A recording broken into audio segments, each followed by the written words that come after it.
There were many challenges that the country faced when having to rebuild basically everything. The Southern economy being the probably one of the biggest challenges. Their economy was totally and completely destroyed. Remember, as Sherman marched through the South, he destroyed everything. Destroyed their crops, destroyed their transportation system, everything. Most Southerners had transferred their currency to Confederate currency that was now worthless. So just imagine opening your wallet and every bit of money you have is now worthless. They had no transportation system, again, because it had been destroyed during the war, and most of everything was all going to be because most of those battles were fought in the South. Their government that they had pledged their allegiance to and had been loyal to now had no authority. They had lost all of their slave labor, and many of those who had owned those slaves, that was a lot of money for them that they had now lost too. So they've got a whole group of people now too that they have to figure out how they're going to put them back into their society.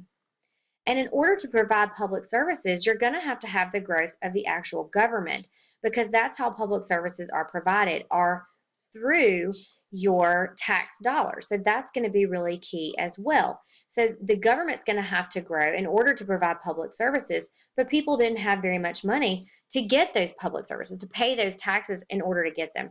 So you see here that it's just a whole host of problems that the South was facing economically. Plantation owners in the South were the hardest hit, mostly because they lost their entire population of slaves. So they now have their labor that is completely gone. Their crops have been destroyed. Their fortunes were lost. Many of their homes were looted. That means as those troops were coming through, they would take anything of value and just steal it and take it as they marched through the South. So a lot of them were really hit very hard.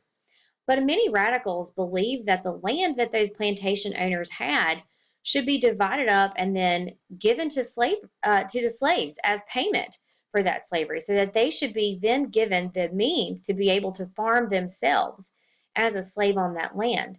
And that was going to be a big idea that even Sherman had told these slaves that they would get if they followed him as he moved through the South. He promised them 40 acres of land and a mule that would allow them to work that land. But land was never actually given to slaves. And most of those plantation owners held on to that land and just used it in a different way, which we're going to see in just a minute.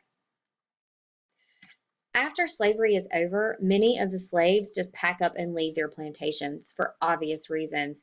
Many of them are going to look for missing family members, but that was going to be extremely difficult because remember, at the end of the Civil War, 80% of all slaves could not read or write. So they were illiterate. And so it was very difficult to kind of track. And those slave owners were not the most forthcoming with information about where those family members might be. Others just packed up and moved to new areas in the country, again, just looking for a fresh start. But unfortunately, most of the former slaves did not have any money to buy land. And most of them, one of the only things they knew how to do was farm. So that was going to present a major challenge in dealing with how to reintegrate that population into society.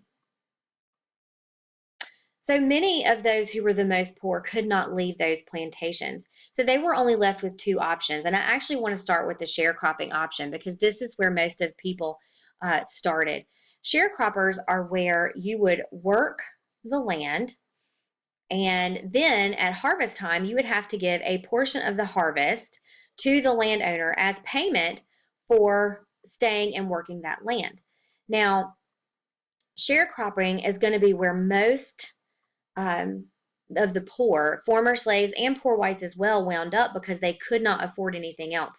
The goal was that eventually, after you were a sharecropper for a period of time, that you would be able to save up enough money to then become a tenant farmer. Because a tenant farmer is where you actually pay rent. So you're going to pay cash to that landowner instead of a portion of the harvest. Paying actually cash is going to be better because only paying with your harvest, that's the valuable part of what you're doing. So you're going to be, losing more money that way. So tenant farming is where people wanted to be. And then eventually a tenant farmer would hopefully be able to save up enough money to buy their own piece of land. But unfortunately, the majority of them were stuck in sharecropping. That whole idea that many of them had been promised, the idea of 40 acres and a mule, just never panned out. And they no longer have that major cash crop of cotton to fall back on as their bread and butter, as their really major crop. Because during the Civil War, when the South was not able, because what the North did, the Union blockaded the South during the war, so they could not ship their cotton out. So all of their European people who bought their cotton went other places. And instead of coming back to the South after the war is over, they simply stick with their new distributors instead. So cotton is no longer that major cash crop in the South. The Freedmen's Bureau was established and created to try to help these former slaves adjust to their new lives in the South and everywhere. Some of the main goals were to not just help them adjust, but to also get supplies into the South, because many of the people in the South were poor and had no access to even food or basic materials that they needed to survive. So this was going to be really important as well.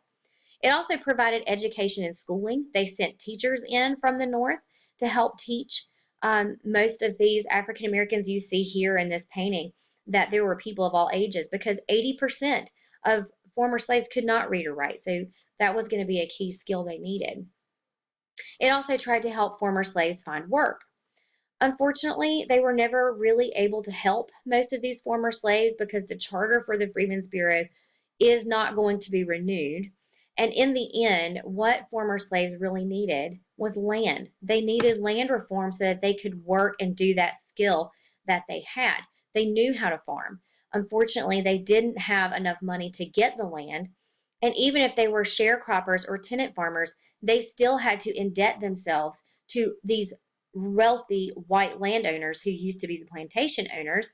They had to indebt themselves to them for the materials, for the seed, for the products they used. So this is really not going to accomplish a lot of what they needed.